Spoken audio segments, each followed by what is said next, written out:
Hey guys, it's Friday again, and this week's topic was to look at the 1001 movies you must see before you die.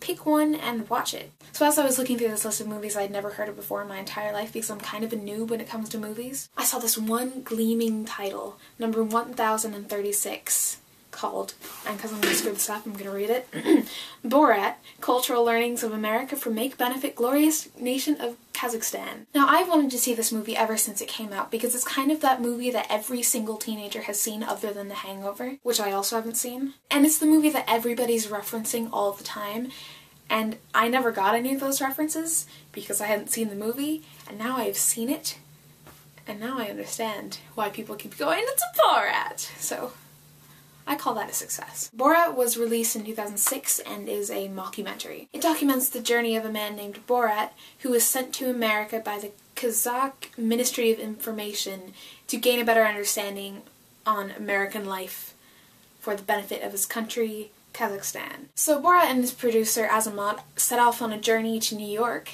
hey, New York, and have numerous hilarious adventures. My favorite being the one with the loose chicken in the subway car. And they get interviewed by people and to visit all the sites and do all that fun stuff. Now, while I don't want to spoil this movie too much for the three of you who haven't seen it yet, I will say that the plot starts to develop when Borat watches an episode of Baywatch in his hotel room, falls in love with Pamela Anderson, and then sets off on a journey to make her his bride. One of the things I really loved about this movie was just how offensive it was, which I know is kind of a weird thing to say, but the humor and jokes were so completely outrageous to the extent where you just couldn't believe that any real person would ever be like the people in this movie. I'm referring to the scene in the beginning with the Jews. And Baron Cohen, I really hope I'm saying that right, who plays Borat, absolutely unbelievable. He's an amazing actor, his accent is hilarious, and he just plays Borat so perfectly. His companion, Azamat, is also very, very good. The only thing I didn't really like about this movie was the jokes tended to be pretty hit and miss. I don't really want to specify the ones I'm talking about because I don't want to ruin it for people,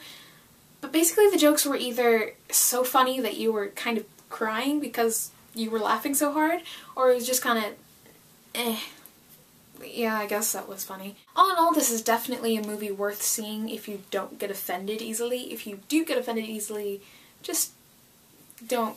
No, this is not the movie for you. Moving on to other topics, Kaylee, you asked a question to Ina yesterday, but Ina is not today.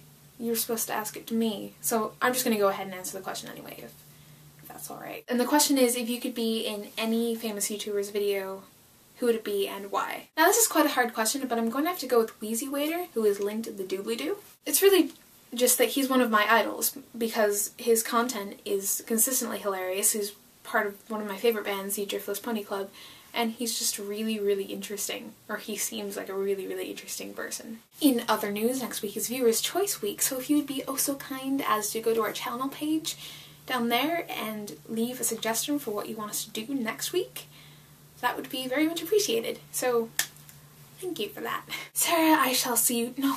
Oh, a question. God, I almost forgot a question. Okay, let's make this good. This question is inspired by these two guys. One, because they're right on my desk over there, and I had forgotten a question, so. Right. I know that you're a fan of Mario games, Sarah. So, what is your favorite Mario game? And let's throw in what is your favorite video game of all time. And here's the fun part though. You're gonna have to keep your answer for your favorite Mario game and your favorite non-Mario game under 20 seconds. I know. Crazy. Alright, Sarah, now I will see you tomorrow.